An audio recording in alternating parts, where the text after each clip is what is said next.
Once again. Let's go back. Bismillahirrahmanirrahim. Assalamualaikum warahmatullahi wabarakatuh. Hari ini saya nak berkongsi tentang 10 langkah pemberian tugasan online kepada pelajar. Banyak langkah kaedah yang lain sebenarnya, tapi hari ini saya kongsikan 10 sahaja. Yang pertama, salin nota merujuk kepada buku atau teks yang diberi. Kita berikan satu ayat untuk mereka salin, sama ada gambar, paparan, ataupun kita suruh dia salin dari buku teks terus bagi tahu muka surat tajuk apa. Untuk arahan tu kita suruh dibaca dululah tajuk tu, topik tu, kemudian baru kita suruh salin ayat yang mana. Tuliskan tarikh, hari dan nama. Kemudian dia dah siap tu, dia ambil gambar, hantar dekat guru secara personal. Itu untuk rekod. Kemudian hantar secara personal ni sebab bila kita buat grup untuk kerja sekolah pelajar ni, pelajar tak boleh, kalau boleh jangan libatkan pelajar dalam perbualan dalam grup tu, sebab bila pelajar berbual terlalu ramai, nanti latihan-latihan yang diberi oleh guru tu akan hilang ke atas, jauh.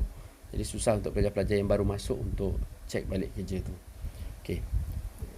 Kaedah yang kedua, langkah yang kedua adalah menggunakan rakaman audio atau video. Bergantung kepada situasi. Contohnya pendidikan Islam, saya bagi ayat memahami sunnatullah ni. Kita bagi arahan lah, dia baca dulu tajuk tentang memahami sunnatullah ni, kemudian dia baca dulu topik-topik perkara dalam tu, barulah kita suruh dirakam bacaan ni dengan betul, lancar dan bertajwid. Ini untuk ayat tilawah. Tapi untuk ayat hafazan, boleh juga kita suruh dia rakam video. Rakam video, dia hafal ayat hafazan tu. Kemudian langkah yang ketiga, menjawab soalan berdasarkan buku teks. Tadi tu salin nota. Yang ketiga ni kita bagi soalan, sama ada kita type atau bergambar dan sebagainya. Kemudian kita suruh dia rujuk buku teks untuk menjawab soalan tersebut. Macam biasa tulis hari, tarikh dan nama. Kemudian hantarlah yang dia dah jawab tu kepada guru. Kemudian yang keempat, jawab soalan berdasarkan video. Kita bagi satu video, contoh perkara yang membatalkan iman.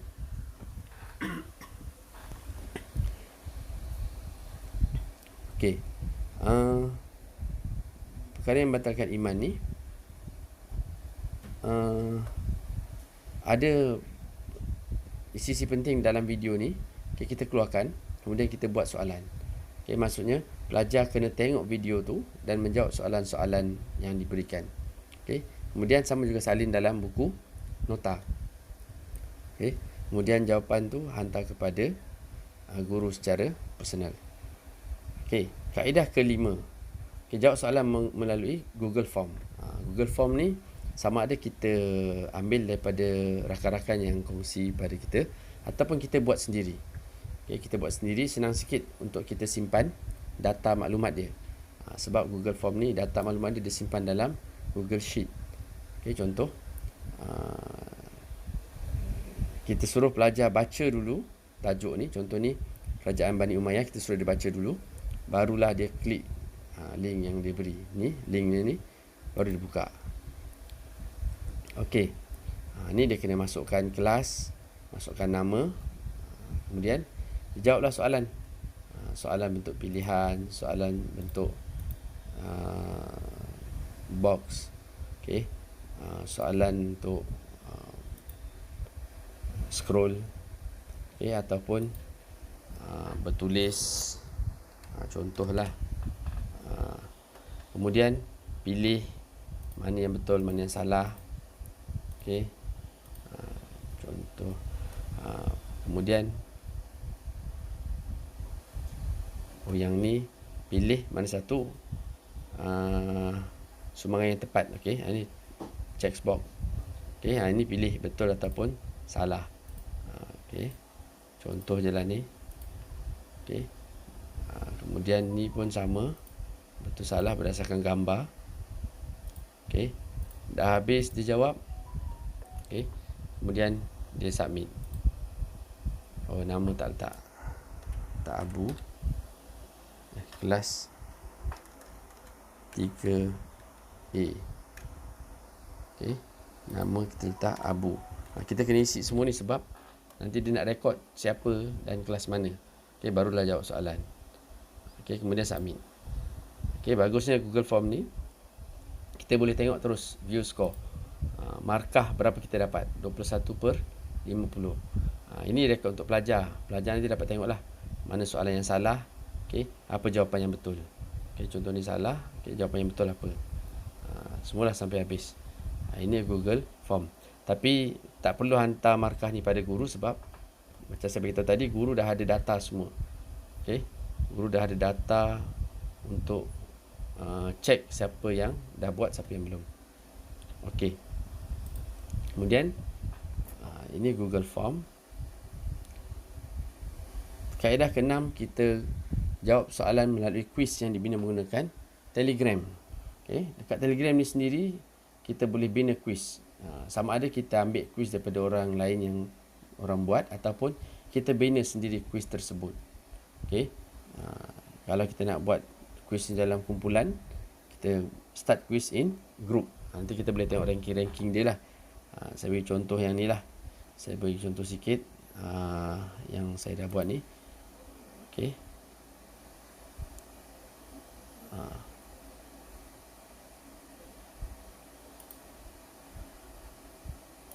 Okey. Ni contoh lah, dia bagi 10 soalan. 3 minit untuk setiap soalan. Okey. Kita jawablah semua. Okey. Contoh je. Okey. Kalau salah, dia akan beritahu. Okey, jawapan yang betul mana, jawapan yang salah mana. Ni yang betul, ni yang salah. Okey.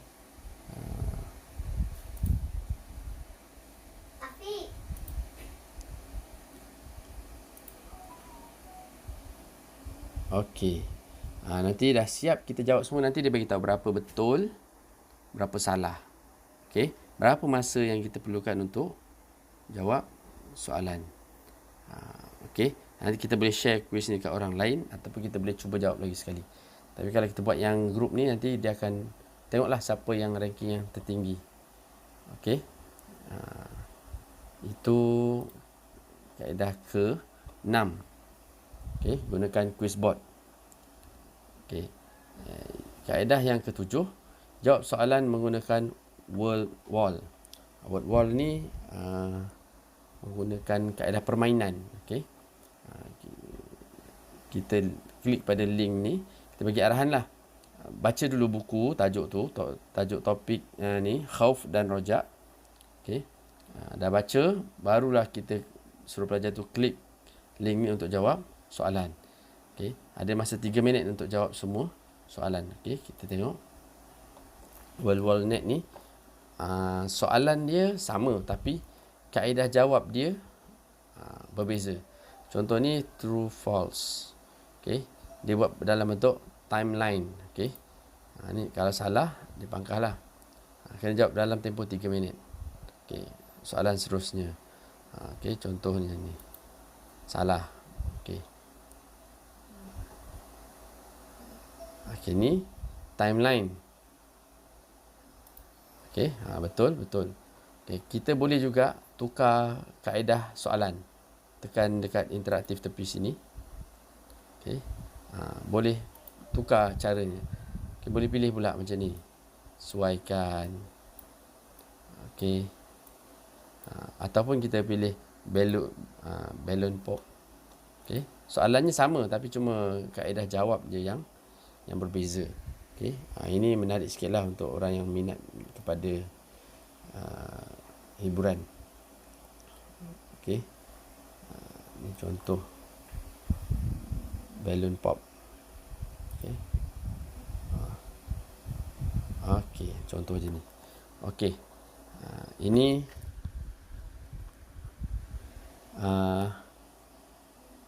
kaedah ke 7.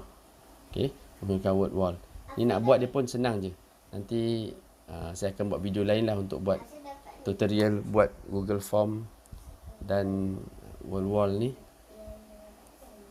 Okey, kaedah ke-8 menggunakan quizzes. Okey.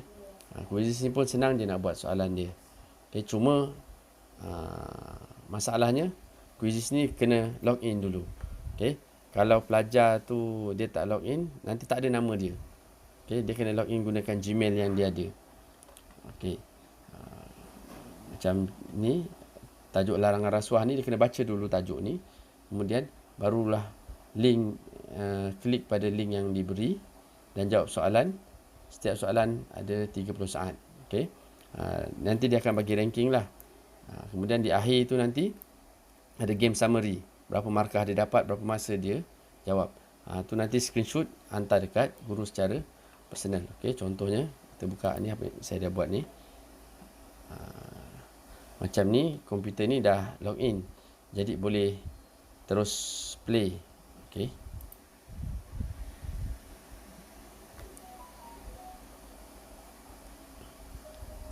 Okey. Jawablah. Wala ta'kulu amwalukum.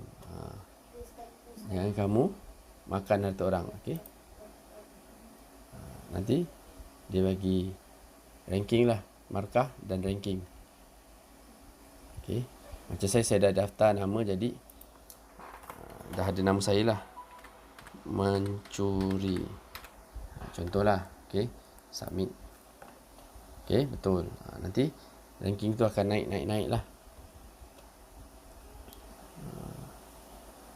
Okey. Kemudian ni sama macam tadi.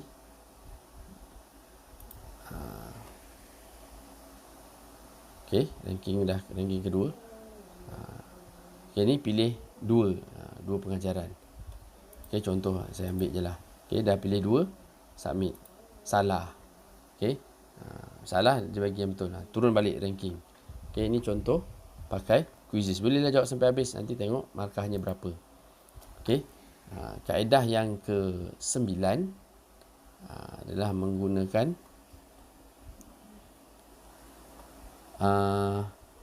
PDF file ataupun dokumen file. Okey. Biasanya guru-guru yang menggunakan kaedah ni biasanya dia nak suruh pelajar tu cetak bahan ni. Okey. Cetak bahan ni, contoh link ni. Okey. Ni soalan ni kena cetak dan jawab dekat kertas yang dicetak tadi tu. Okey, kemudian hantar pada guru. Tapi kaedah ni agak kurang sesuai kerana tidak ramai ibu bapa yang ada alat pencetak atau printer di rumah. Jadi akhir sekali pelajar terpaksa salin semula soalan yang banyak-banyak tu untuk jawab. Okey. Dan yang terakhir, soal jawab melalui Google Meet. Melalui Google Meet ni pun kaedah ni agak sukar sebab memerlukan pelajar ada peranti yang bagus. Okey, komputer kena ada kamera dan sebagainya. Kemudian line internet yang kuat. Kemudian pelajar perlu ada pada masa yang ditetapkan. Okey, pukul berapa, hari apa untuk berada di tempat tu. Okey.